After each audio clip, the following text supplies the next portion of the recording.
हरे कृष्णा। हिंदू पंचांग के अनुसार साल का 8वां महीना होता है कार्तिक का महीना।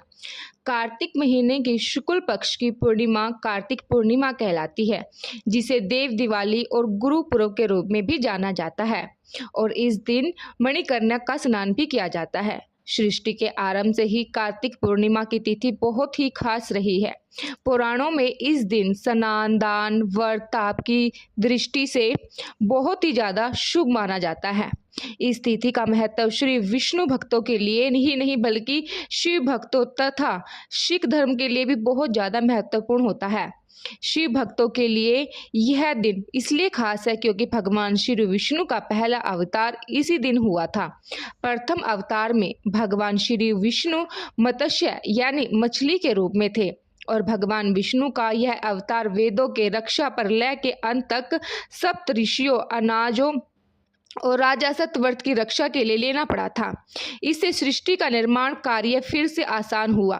भगवान शिव के भक्तों के लिए यह दिन खास इसलिए है क्योंकि इस दिन भगवान भोलेनाथ ने त्रिपुरासुर नामक महाभयंकर असुर का संहार कर दिया था, जिससे वे त्रिपुरारी के रूप में पूजते हैं, जिससे देवतागण बहुत ही प्रसन्न हुए और भगवान विष्णु ने शिवजी को त्रिपुरारी नाम दिया, जो कि शिवजी के अनेक नामों में से एक है। इसलिए कार्तिक पूर्णिमा को त्रिपुरारी या त्रिपुरा पूर्णिमा भी कहते हैं। सिख धर्म में कार्तिक पूर्णिमा के दिन को प्रकाश उत्सव के रूप में मनाया जाता है, क्योंकि इस दिन सिख संप्रदाय के संस्थापक गुरु नानक देव जी का जन्म हुआ था।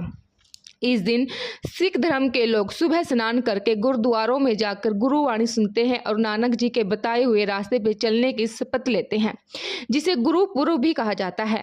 इसी तरह से यह दिन एक नहीं बल्कि बहुत सारी वजह से खास है। इस दिन पवित्र दिन में गंगा जल या अन्य पवित्र नदियों के जल में समस्त देवी देवताओं का वास होता है। ऐसे में यदि मन में श्रद्धा और विश्वास के साथ पवित्र नदी के जल से स्नान किया जाए तो जन्म जन्मांतर के पापों का नाश हो जाता है। इस बार पूर्णिमा तिथि प्रारंभ होगी 15 नवंबर शुक्रवार को सुबह 6:20 से और समाप्त होगी 16 नवंबर शनिवार को सुबह 2:50 पर, क्योंकि इस बार केवल 15 नवंबर शुक्रवार के ही दिन पूर्णिमा तिथि का सार दिन विद्यमान रहेगा। इसलिए केवल और केवल 15 नवंबर शुक्रवार को ही पूर्णिमा व्रत रखा जाएगा। स्नान दान भी इसी दिन किया जाएगा। सत्यनारायण भगवान का व्रत भी इसी दिन रखा जाएगा और मणिकर्णिका का जो स्नान है वो भी इसी दिन किया जाएगा। तो चलिए आप जानते हैं इस दिन रहने वाले मुहूर्तों के बारे में। 15 नवंबर शुक्रवार को सूर्योदय होगा सुबह 6:44 पर, सूर्यास्त शाम 5:48 पर। ब्रह्म मुहूर्त सुबह से 5 बजे से लेकर 5-6 बजे तक रहेगा, जब आप सुबह का स्नान कर सकते हैं अभिजीत मुहूर्त में। और इसी के दिन जो आज का जो दिन है वो बहुत ही ज़्यादा शुभ माना गया है। तो इस दिन आप कोई भी अच्छा काम आप कर सकते हैं।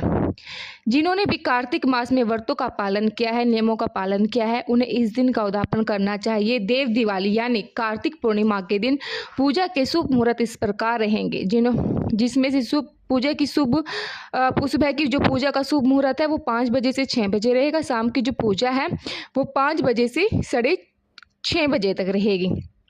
आप सत्यनारायण भगवान की कथा का पाठ करा सकते हैं गोधूली बेला में, जैसे भी आपको ठीक रहे तो आप ऐसे कर सकते हैं। पूर्णिमा के दिन चंद्र देवता की पूजा की जाती है, तभी व्रत पूर्ण होता है।